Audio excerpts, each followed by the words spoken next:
Alright, I am back with my very first Remnant 2 video. All I kept hearing for the past week and a half or so are people saying, Paul, you gotta play Remnant. Paul, you gotta play Remnant. And then a line of Destiny streamer, YouTuber folks getting heavily into Remnant and putting down all their other games, including Destiny, to play it. Some saying that it is Game of the Year material. Others saying it's the best variant of a looter they've seen in a very long time. The game has been described as Souls-like, which it is to a certain extent. And finally, I just got back from a trip and wrapped up some other things, and now I am able to play Remnant 2 for myself, as you see here. Does it live up to the hype? Yes.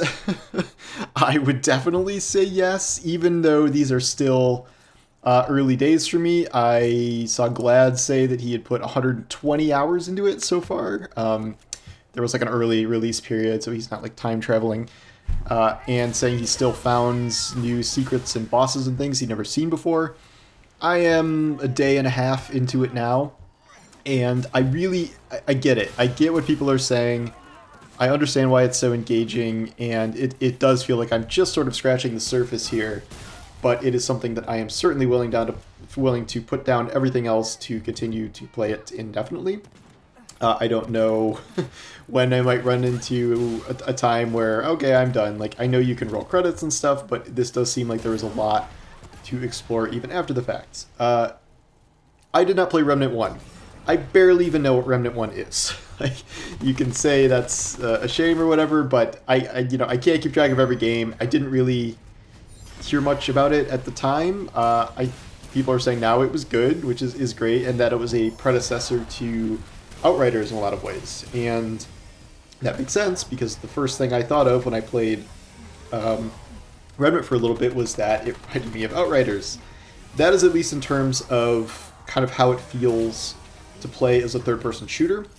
It is not a cover-based third-person shooter, but you are rolling around, using powers, that kind of stuff, and there are some loot-based mechanics to it, but the similarities kind of end there. It is, Remnant and Outriders share some DNA, certainly, but the other part of that DNA is Souls aspects, where there are campfires, which are giant campfire-colored crystals all throughout these worlds, and those do kind of act as your safe points, where it's the whole Souls thing. It's when you camp at those, all the enemies respawn, you get your health back, they're fast travel points, the whole 9 yards. That is the central mechanic here. So the rogue-like part of this is that you will travel through these worlds, and if you die on the way to somewhere, well, you will keep like your loot and stuff you collected along the way.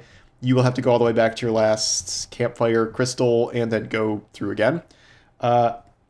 This is not like Souls where you will drop all of your souls or scrap or something. Maybe that is on higher difficulties or something, but that is not something I run into. So even though it has these mechanics, and even though it can set you back to where you were before, it doesn't really feel like lost progress. And as the game goes on, you will run into certain enemies, certain bosses, whatever, that start to feel a lot harder. And I'm sure that can get more frustrating over time.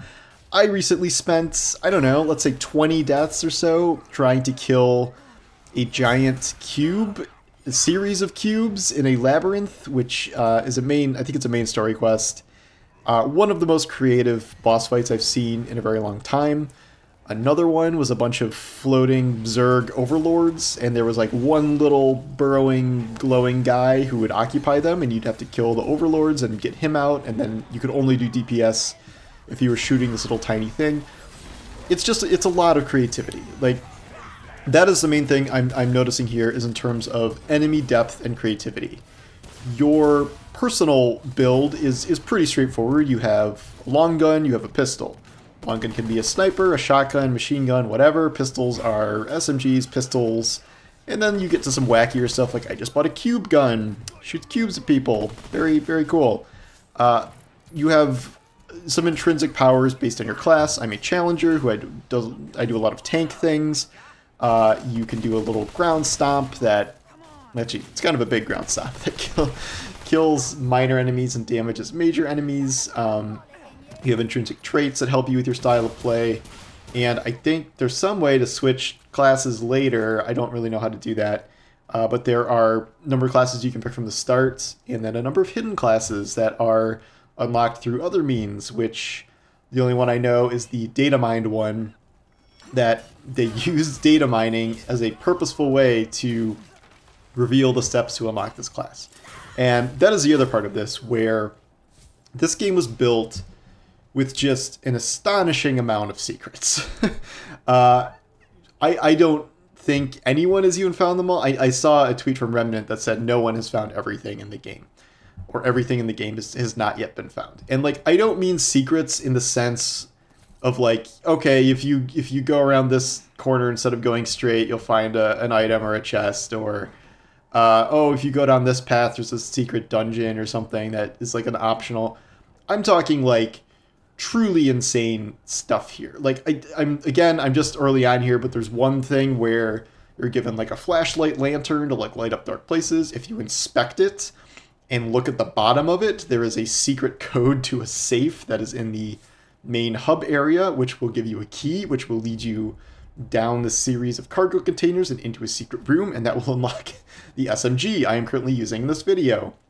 There was another one where I was in a room where there was like a chessboard. It's not really chess, but it's like some sort of tic-tac-toe variant, and I was playing against a demon. I beat him, and I unlocked a bow, which I didn't even know you could get bows in this game. And then I left, and then someone else told me, oh, if you do this specific thing in the chess game, there was also an armor set you could have unlocked there. Oh, great. So there are dozens, if not hundreds and hundreds of these secrets, embedded all around this game in a way that I find very, very intriguing. And like, I know I'll never find them all. Like, I'm not going to 100% this game. I don't have 400 hours to do that, but I really love that style of design where there are secrets you can find on your own, and then it's sort of also like a community collaborative effort to find this stuff. I'm not gonna, like, I don't think I'm gonna do like Remnant guides, because I'm starting a little late here, and there's like a ton of Remnant guides on the internet. I did one for the secret data mining class, but other than that, I feel like this probably isn't something the internet needs more of, and other people will do it better. I just kind of want to talk about my thoughts about the game and what I think of it. The worlds are really interesting. I hear people start with like a different world after the tutorial. Like, everyone kind of starts with a different world, or there is no set world you start with. I don't know how many of these there are. The wide range of things is truly bizarre. I started with a sci-fi level with floating robots and like energy monsters. I was supposed to like help a dude get a spaceship off the ground. I ended up fighting a giant guy, like alien with a lot of hands. And then I went to a level where there was a bunch of flying elf angels. That's where I played chess against the demon. And there's those things flying around and shooting glowing swords at me and stabbing me with spears and things. And now I have ended up in Bloodborne. This is a Bloodborne level. I don't know how else to describe it. It is very much Bloodborne. Probably easier than Bloodborne, but yeah, guys coming at me with scythes and people shooting me with muskets and the whole 9 yards. And I truly have no idea where this is going next. Like, if you told me a level ago I would be going into Bloodborne Old Yharnam, or whatever it's called, that would be something I would not expect. So just a ton of creativity here. That's the main thing I would describe this game as. Like, I don't know if this is the best feeling combat I've ever seen. Like, it's fine. I'm not a big third-person shooter fan in general, but like, it does remind me of Outriders, which I really thought had a great combat system. I don't really like Gears combat. I didn't really love the Division combat. But this feels good. Outriders felt good. It's a similar kind of vibe. Like, I like third-person shooters that are not cover-based. This is not remotely cover-based. You are using the Dark Souls roll to get away from things. There is minimal amount of jumping, but you are mostly just sort of rolling around and shooting things. I am like an up-close melee class, so I have my SMG, I have my shotgun, I have my glowing katana thing, and I'm hacking my way through things. So I highly recommend this, even this early. This is really something special. I can already tell, even after, just a day and a half here, I get what people are talking about. It is not like necessarily a direct translation of like, oh, is this like Destiny but better? Oh, is this like Diablo but better? Not really. Like it's not. It's a totally different thing. It is co-op. Like there's no PvP. Like maybe it's a little more like Borderlands or something in terms of structure and like secrets to a certain extent and stuff like that. But the looting is very specific. It's a lot more like Elden Ring, where you're not killing a boss and then a bunch of weapons pop out and you sort through the crappy ones and get the good ones. It's all very purposefully designed. So the weird thing is, like, am I missing something? Am I not supposed to get any weapons or any armor pieces yet? And people are like, no, like, you either got to find that stuff through secrets or you have to craft it based on, like, you get, like, a drop from a boss and that helps you craft a weapon or something.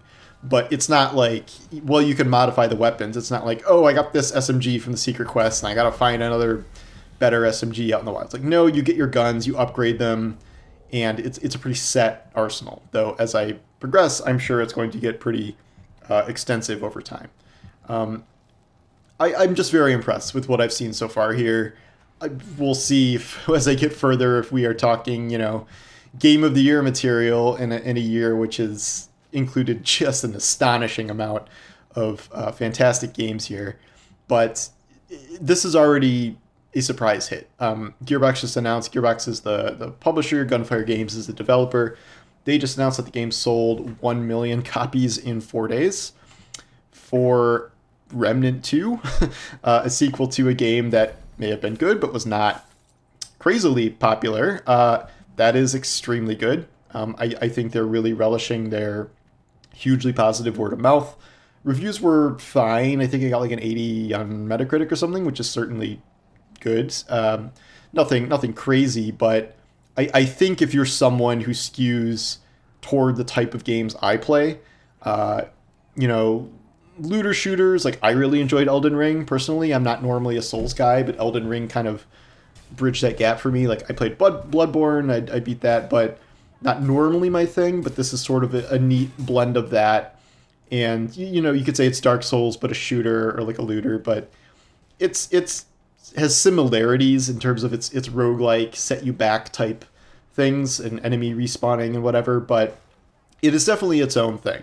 And it's not Borderlands, it's not Destiny, it's not Diablo. Like its core loop is a lot different than that, and mostly is just about exploration, finding things, developing unique tactics for some of the more intriguing fights or ones that demand creativity, upping the difficulties. I've heard like going to Nightmare or whatever, even Veteran. Like I'm playing on the quote like normal difficulty. They're like, this is the difficulty for normal players, and I'm like, okay, so that's fine. But I know other people have ramped it up, and it gets very, very, very hard.